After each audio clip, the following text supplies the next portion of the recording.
Tamstas. DIY plyta namo statybai. Bams.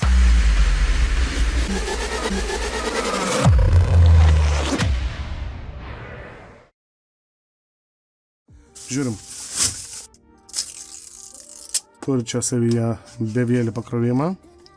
Na ir ką? Žiūrim. Va, šitaip jis atrodo. Mes čia turim iš viršaus 2 USB, Type-C ir micro USB. Vienas Type-C bus pakrovimui ir iškrovimui, tai yra tarsi double variantas. Kitas pakrovimui, tiksliau šitie 2 pakrovimui. Čia yra output, input. Vėlgi turim čia žibintuvėlį būtent iš 2 diodų.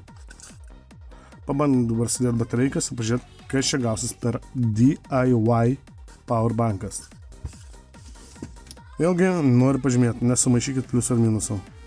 Minusas, pliusas. Bandau.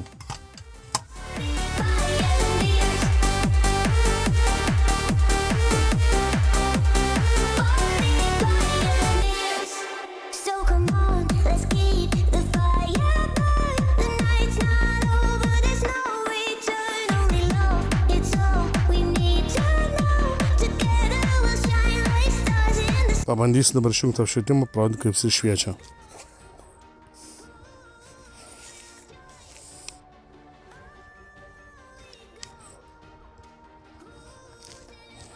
Taigi vėlgi nieko iš tiesų ypatingo. Vos šviečia mūsų powerbankas. Žiūrim, va dabar va su telefono apšvietimu, be telefono apšvietimu.